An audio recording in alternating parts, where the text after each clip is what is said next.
The following was recorded in front of a live studio audience at the Studio 21 Podcast Cafe. This is the United Podcast Network.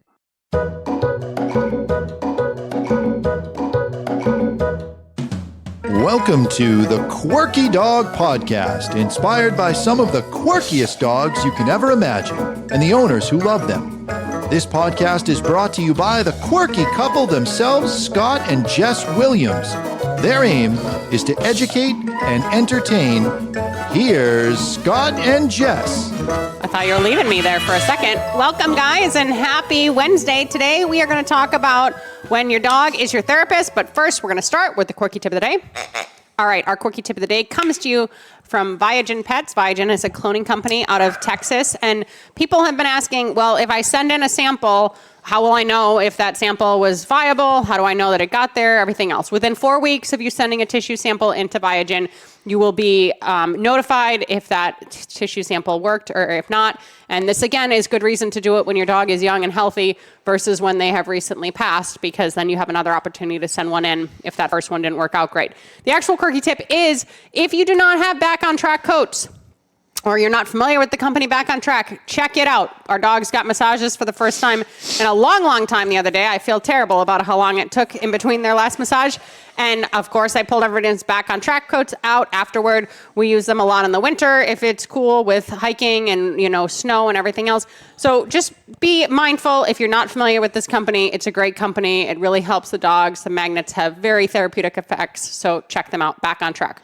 It's kind of like that pyramid power thing, too, right? You put the pyramid hat on the dog and sharpens their mind. Yeah, just like that. Okay, today we are going to talk about when your dog is your therapist. And we get it, you guys. We are hook, line, and sinker that our dogs are good for our mental health. We rely on them for our own, necessities and everything else when it comes to our states of mind and our, ebbing and flowing of emotions and everything else. If your dog is the constant source of your emotional well-being, that's a lot on the dog, and it's not a super healthy way for you to be as a human. We got this from a client. This is funny for Scott's desk. My dog is my therapist. And Scott loves this, and he says this all the time. He loves Chew. Jimmy is, everything to Scott. It's so important for him. But we need to be careful that we're not leaning on our dogs in such a way that it's adversely affecting them or not actually helping us. Because so often, your dogs can kind of reinforce your bullshit. I don't know a better way to say that. I don't know how to say that in a less calloused way. That was pretty straightforward. If you're really bummed out, and yes, we all get sad, and some people have depressive episodes, Scott and I included. Like, we understand that there are levels of mental health that are really, really low and not fun to dig out of. If you're just crying all the time and your dog's kissing you all the time, this is just kind of becoming this cyclical thing of like, how are we getting better? How are we going to get out of this state and do something? And I don't know if you guys have been to therapy. We've been to therapy individually. We've been to therapy as a couple. Like, we're pretty well versed on therapy. Part of a good therapist is giving you tools, right? Giving you tools to get better. So use your dog as a tool. Take them out for a walk. Take action. Sit outside in the sun, quiet, 5 minutes, no phone, just spending time with your dog, being more mindful. You need to be making sure that you're taking action rather than just kind of wallowing in your own sadness. That's for sure. Ruminating, if you will. Yeah, ruminating is another good way of saying it. No, completely. I think it's proven that staying busy is part of some of the best medicine for people that are feeling a little down. Getting out in the garden, doing things, and interacting with your dog and taking your dog for a walk is. You may not want to do it, but the dog needs a walk, and then you get out there walking, and then you start feeling better. It's a nice sunny day. I mean, I've been on the upswing for a long time. You have been doing better. You have been doing better. I have not been down in the dumps in years now. I've been really stable, happy, and I certainly give my dog some credit for that, and you a lot of credit for that. And we have plenty to be upset about. We've had a lot of hard economic times, harder than I've ever had in my adult life. We've had some really tough times over the past few years, but it doesn't affect me at my core whether or not I'm happy or not happy or anxious or not anxious. There's things that we just got to deal with, but I do what's in front of me, and we take steps to continue to move forward and improve our lives. But staying busy is, I think, the most important thing. Certainly if you're feeling like you don't want to do anything. You just got to get out and make it happen. And a dog is a great excuse because the dog needs to get out. You got to take him out to go pee. You got to get him out to go poop. When it's raining, the dog still has to get out. A lot of us don't have yards. You got to put on the raincoat, take the friggin' dog out in the rain. But just doing those things is good for you. It gets you out of yourself. Yeah, and if you wake up in the morning and the first thing you want to do is go back to bed and pull the covers back over you, and your dog goes out for a quick pee and they're going to sleep with you all day long, that's not necessarily the best move for you or for your dog. Like, let's be mindful of what is helping, and like Scott said, taking action often helps. And we get it. We get a huge amount of relief from our dogs. They are a huge stress reliever for us. They're an emotional enhancer for us. There's a lot of science out there that, petting your dog releases great hormones for you to feel better and everything else. We understand that that is a functional thing in society. We use it day in, day out. But I do want to bring up the point here today that it's not always fair to be transferring all of those emotions onto the dog, whether it be sadness or anger or frustration or fear or something else. The dogs can be internalizing those things too. So be thoughtful about how heavy it is for your dog. And the reason I say this is, my childhood heart dog, I cried in her fur a lot growing up. Like, this was just kind of one of my go-tos. And I said to myself when that dog passed away, like, I never want to have a dog that I just go to cry in that dog's fur. Like, that's my go-to. Like, that's my way of coping, and it's not fair to the dog and everything else. And I've seen it in my adult life. If I've been having some serious, like, emotional stuff, like, I don't know how you want to describe it, but, like weeks at a time here where things aren't going great, I see it affecting the dogs. Like, Jimmy would have like this anxiety response where he'd like start doing this weird like breathing thing with me. And I'm like, oh, I'm affecting Jimmy adversely. It's not fair to our dogs for them to take the brunt of everything that's going on, expect them to bring us, from the dumps to the clouds and be all great and happy, and have to take on those emotions. It's just not fair. So be mindful of how much you're putting on your dog and how that could be adversely affecting your dog as well over time, because it does take a toll on them and they do sense our emotions, and it's a lot for them to deal with and process. Yeah, it is. And I don't feel like I have necessarily that same relationship with my dogs, but I'm a little sociopathic, so that works in my favor. But I was going to say, at least once a week between your dogs and mine, we both find ourselves bursting out laughing at something our dogs have done. They do silly things and they do stupid stuff and they're disobedient, and we just friggin' crack up laughing sometimes because, the nice thing about having a dog that has good obedience is that we know we can get them dialed in anytime we want, and, but we're also a lot looser with them because we know we can get them dialed in. So we let them have more freedom, and not to a point where they're going to get themselves in trouble, but they're just being silly, and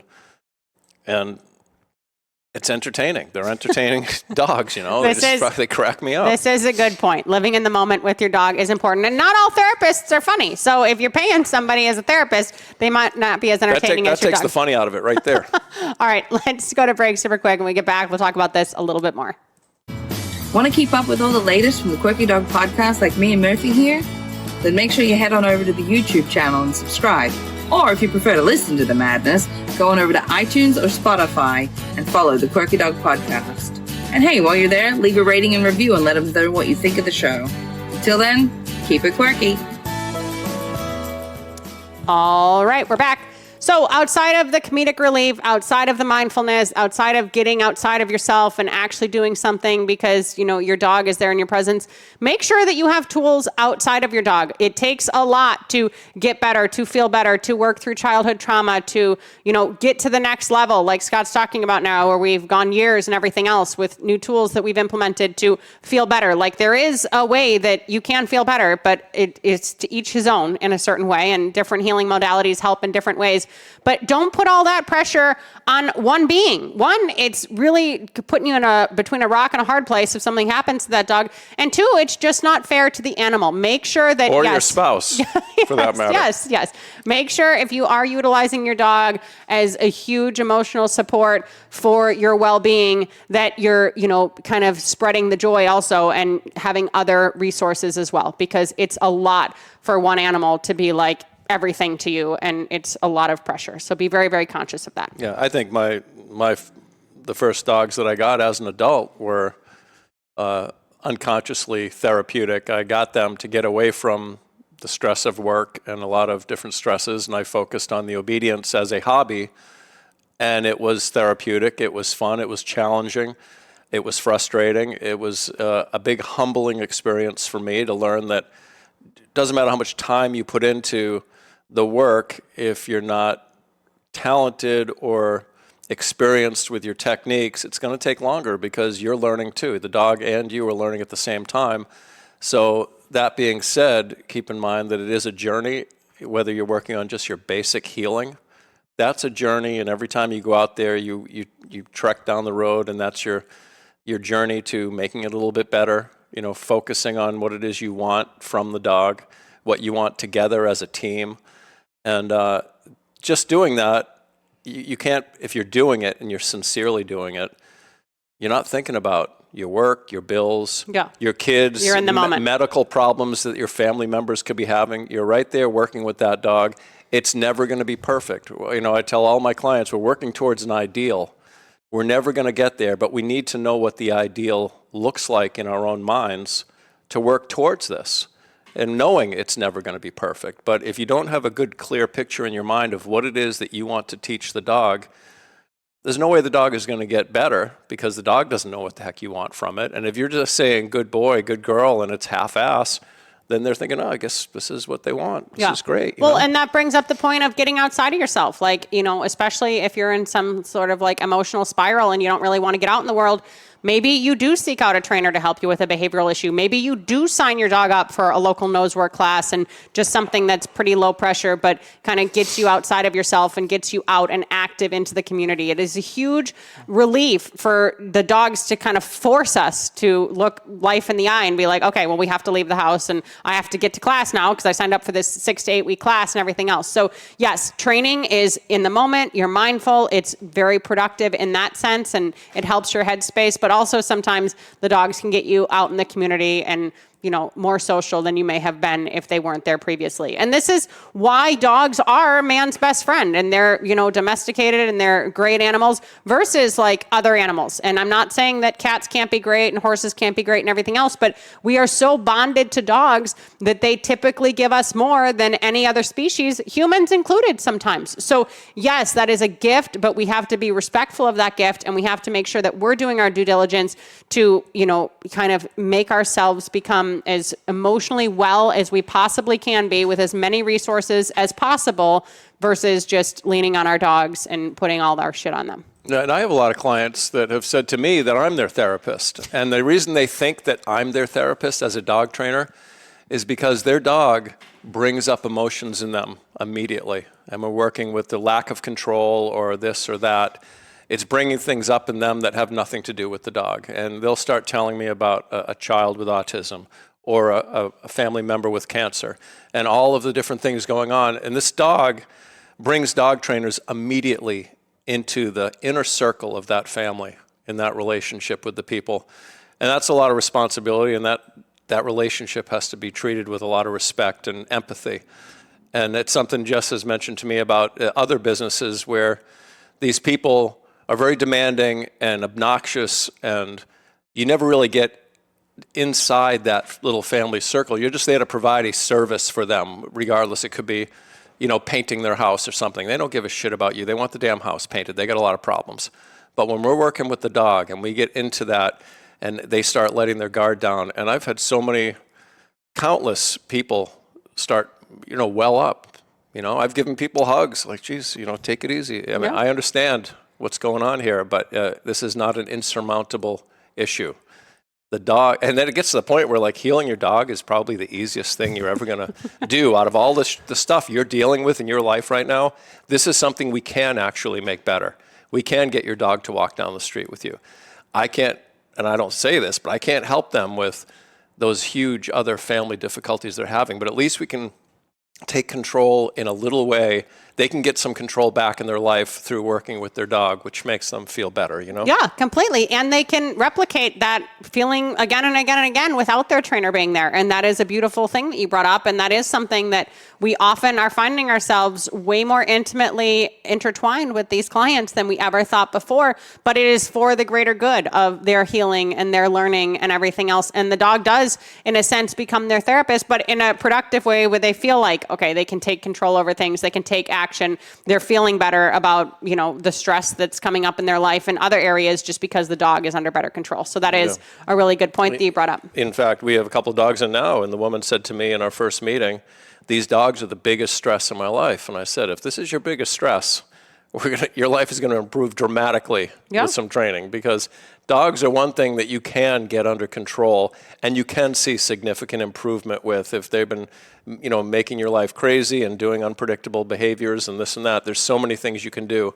to get that, not perfect, but way, way better. Yeah. Way better. Yeah. And I would also urge you guys to start kind of recognizing some patterns with your dog. So if, a certain week at work is always very stressful, maybe the first week of the month, depending on what you do for work, or, a couple seasons throughout the year. And then your dog is having GI upset during those times, or they're exhibiting some more destructive behaviors during those times or something else.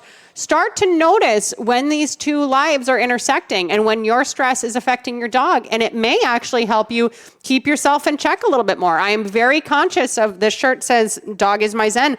I'm very conscious of having dogs bring me peace, and I don't want to disrupt their peace with any of my bullshit. So be very thoughtful as far as he always gets loose stool after, my spouse and I fight, or whatever it is. Just start to see these patterns. So then maybe you're starting to change your behavior for the sake of the dog. Just like kids can experience stress in, homes that, have domestic violence or, alcohol abuse, substance abuse, whatever else. It is the same for dogs. Dogs are internalizing my family all here. that bullshit. It's a lot of people's family. But these things are important to recognize and be very thoughtful about, and then see the repercussions that it's having on the dog. And maybe this will make you be like, okay, hard stop. I can't do this anymore. It's actually deterring my dog's wellness. And that's where I'm going to draw the line. Whatever it is to get you out of this toxic situation or this toxic cycle, let that be it. But you use the dog as your therapist in a productive way, not in a way that you're just sitting there and you're just spiraling lower and lower and lower and lower and getting less and less involved in the world. That's not necessarily healthy. Yeah, and if you're a single person and your dog doesn't like the new person that you're dating, listen to your dog.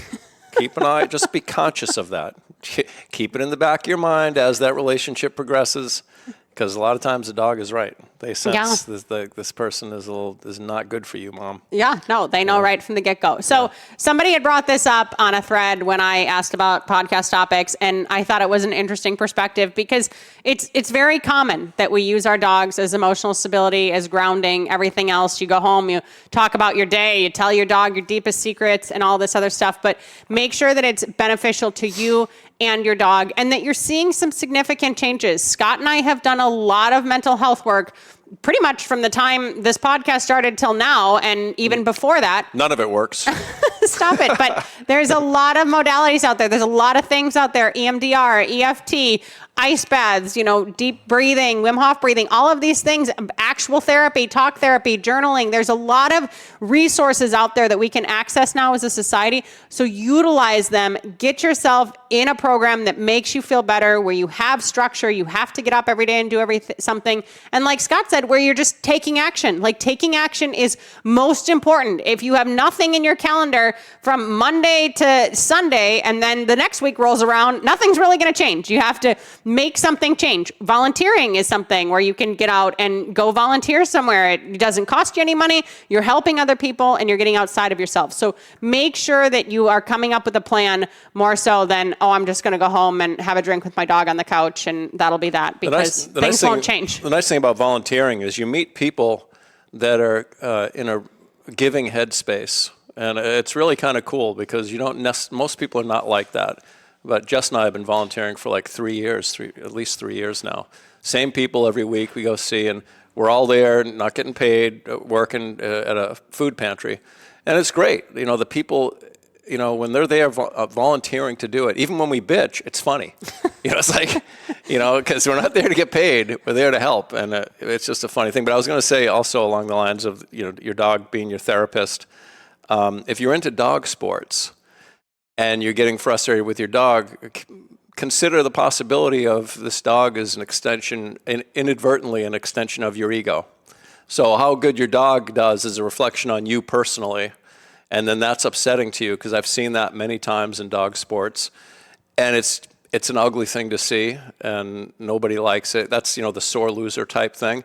It's one thing, if you have, you have a strong desire to win and a healthy desire to compete, but it's never the dog's fault, and that's the bottom line, is whatever that dog did out there, if everything went great, it's usually because there's great training and it's a great team together and everything went well. But when things don't go well and the person gets mad at their dog, and this doesn't happen a lot, but I've seen it more than a few times, that's because their ego is upset that I think that people are looking at them and they didn't shine out there and their dog should have done better and they're mad at their dog.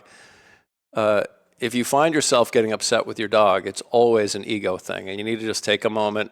That's the time to take a break and reevaluate why you're doing it.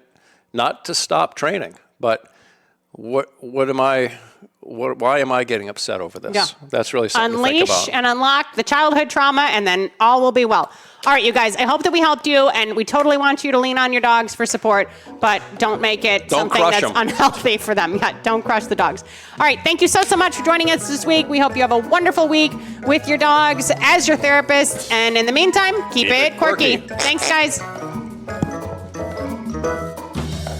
The views and opinions expressed by the hosts, guests, or callers of this program do not necessarily reflect the opinions of the Studio 21 Podcast Cafe, the United Podcast Network, its partners, or affiliates.